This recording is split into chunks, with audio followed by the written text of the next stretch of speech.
Horse fighting has been banned in the Philippines since 1998. However, until now, in different parts of the country, rural residents continue to illegally arrange this national cruel fun. Hundreds of local spectators come to watch and cheer.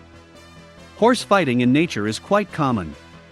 Stallions thus win back mares and territory, as well as the right to own a herd. It is on the instinct of owning a female that some unusual entertainment of people is built, horse fights. As many hundreds of years ago, today they also take place in many countries, despite the official ban. Horse fights are held on a specially designated paddock, where a young mare is placed and tied, and two stallions are released. At the call of instinct, they wake up to rage at each other for the right to possess a female.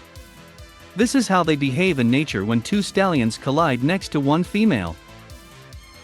However, if in nature stallions rarely fight to the death, as in the video below, Yaguata la Perla, then this outcome of events is very frequent here.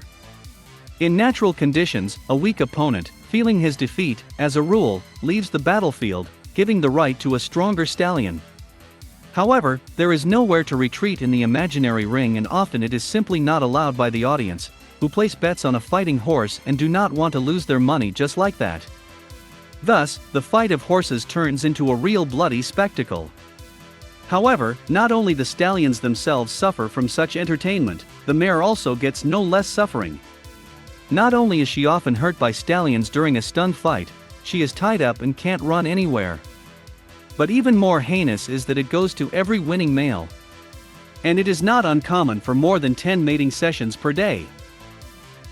Since no one is going to treat crippled fighting horses, animals are treated very cruelly. They are simply killed, and then the meat is eaten during a general celebration or feast. The tradition of arranging a horse fight has deep roots. In Norway, Iceland and some other countries, it was part of an ancient cult that gradually developed into a kind of fun. In the 10 to 15 centuries, anyone could put their fighting horse in the ring in a desire to get a decent amount of money. The prize was won by the fiercest and most persistent stallion. However, even today, this cruel bloody spectacle still finds a place in the civilized world. For example, in China, horse fights have already existed for more than 500 years, but horse fights are most popular in the Philippines. Here it is considered a kind of sport, although it sounds absurd. Since 1998, horse fighting has been officially banned in the Philippines, but the lack of state control, excitement, and too much temptation of easy money still encourages many people in different parts of the country to illegally arrange these brutal massacres. Moreover, in the south of the country in Taboli, it remains to be part of the culture, the local Seslong holiday. Most of the world is trumpeting the prohibition of bloody horse battles at the top of its voice.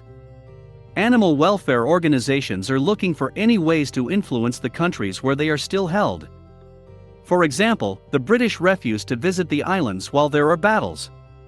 However, as practice shows, this type of entertainment does not cease to be popular, and for many it has become part of the business. We can only hope that in the near future the efforts of animal defenders around the world as a whole will yield results.